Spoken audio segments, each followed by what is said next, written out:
Good morning everyone. যদিও সকাল অনেকক্ষণ আগেই হয়ে গেছে, বাট আমার ভিডিও শুরু করা হয়নি, তো এখনই ওই জন্য বললাম গুড মর্নিং। তো আমি আমার রান্না স্টার্ট করে দিয়েছি। মন গেছে বাজারে, আজকে সানডে, তো চিকেন আনতে। তো ততক্ষণে ভাবলাম গোগলের রান্নাটা কমপ্লিট করে নিই। তো ওর জন্য কিছু সবজি কাটছি। ওর আজকে লাঞ্চে থাকবে মাছের ঝোল। তো ওর জন্য একটু কুমড়ো, একটু গাজর এবং পুঁই শাক দিয়ে ওর মাছের ঝোলটা করব। শনি রবিবার দিনই গোগল মাছ খায়, কারণ ওই দিনই ও টাটকা মাছ থাকে, যেহেতু মনের অফিস থাকে আর খুব আর্লি মর্নিং ওর অফিস থাকে, সেই জন্য ও বাজার যেতে পারে না প্রতিদিন। তো শনিবারই বাজার যায়, রোববার বাজার যায়, তো সেই জন্যই টাটকা মাছটা আনে। এবং এখনও পর্যন্ত গোগলকে টাটকা ফ্রেশ মাছ ছাড়া বা কোনো জিনিসই ফ্রেশ ছাড়া খাওয়াই না। তো সেই জন্য শনি রবিবার দিনই ও একমাত্র মাছটা খায়। বাকি দিন দুদিন সপ্তাহে ডিম খায়, আর এমনি নাহলে ভেজ। তো এখানে ওর সবজিটা কেটে নিচ্ছি। কুমড়ো, গাজর কাটা হয়ে গেছে এবং পুঁই শাকও কেটে নিয়েছি।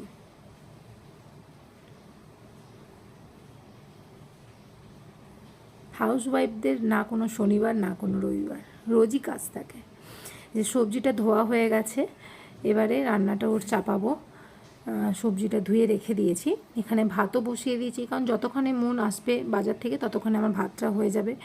কড়াও এখানে গরম করতে দিয়ে দিয়েছি ও রান্নাটা করব বলে।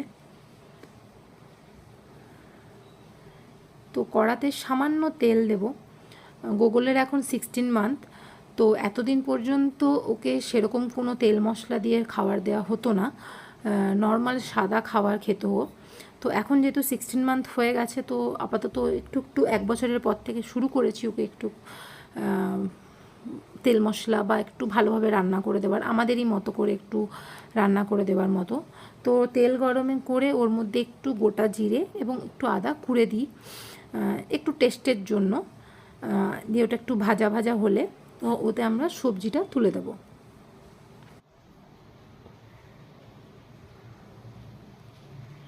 সবজি তুলে দিয়েছি, তো সবজিটা একটু ভাজতে দেব। ভালো মতো ভাজা হয়ে গেলে তারপর ওতে জল দিয়ে ওটাকে ফুটিয়ে নেব ভালো করে। একটু যতটা আমার ঝোল দরকার ততটা রেখে তারপরে মাছটা ভেজে ওর মধ্যে মাছটা দিয়ে একটু ফুটিয়ে নামিয়ে নেব, হয়ে যাবে গোগলের রান্না।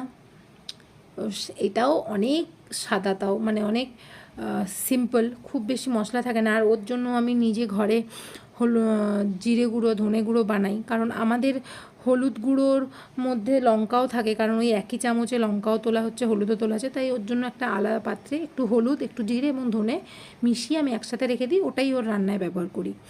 তো এখানে ওর সবজিটা ভাজা হচ্ছে, এখনও জল দেইনি, এখনও ঠিক মতো ভাজা হয়নি, আর একটু ভেজে নেব। তারই মধ্যে গোগল ঘুম থেকে উঠে গেছে। তো রোজ সকালের একটি ডিউটি হচ্ছে, উনি সকালবেলায় উঠেই পায়রা দেখতে যান। তো ব্যালকনি থেকে, এখানে অনেক পায়রা আসে এই জায়গাটাতে, কিন্তু আর জানি না কেন একটাই মাত্র পায়রা এসেছে। তো যথারীতি ওর মুডটা অফ হয়ে গেছে একটা মাত্র পায়রা দেখে, তবুও দেখে যাচ্ছে পায়রাটা। তারই মাঝে ওকে একটু আমি আদর করে নিলাম, চটকে নিলাম, হ্যাবলার মতো দেখতে থাকছে। এরপরে ওকে ফ্রেশ করিয়ে ওকে ব্রেকফাস্ট করতে বসিয়ে দিয়েছিলাম, কারণ ওকে খাওয়ানো মানে একটি যুদ্ধ। ওনার এখনও ঘুম ঠিকমতো কাটেনি।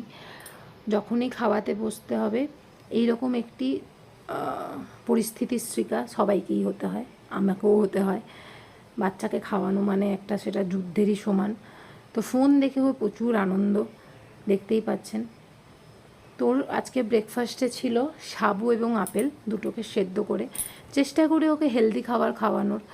যতদিন পর্যন্ত আমার কন্ট্রোলে ওর খাওয়া দাওয়াটা আছে ততদিন পর্যন্ত একটু হেলদি খাবার, তারপরে ও নিজে কী করবে ওই জানে। এখানেও খেলছে, ওর একটি খেলনা খাটের তলায় ঢুকে গেছিলো, তাই নিজেই ওটা খোঁজার চেষ্টা করছে। বিকেলবেলায় একটু বেরিয়ে গেছিলাম সামনেটা একটু পাইচারি করতে, কারণ শনি রবিবার ছাড়া গোগল একটু ঘুরু ঘুরু করতে যেতে পারে না, কারণ ওর বাবার অফিস থাকে। তো এখানে এসছিলাম, তো রাস্তাতেই একটি প্যান্ডেল হচ্ছে ঘরের সামনেই। তো আই থিঙ্ক এটা দীঘার জগন্নাথ মন্দির বানাচ্ছে। এখনও পর্যন্ত তো দেখতে খুব সুন্দর লাগছে, পরে দেখা যাবে পুরো প্যান্ডেলটা কমপ্লিট হওয়ার পরে। তো বেরু বেরু করে এসে রাত্রিবেলাতে ওর ডিনার মানে শুরু হয়ে গেছে। ডিনারে থাকছে রুটি দুধ। ক্রিকেট দেখতে দেখতে উনি ডিনার করছেন। উনি খুব বোঝেন ক্রিকেটের, সব প্লেয়ারকে চেনেন। সো আমাদের ডিনার কমপ্লিট হয়ে গেছে, সব কাজবাজও শেষ।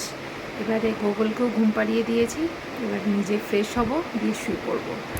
তার আগে গুড নাইট সবাইকে, কাল আবার দেখা হচ্ছে, টাটা।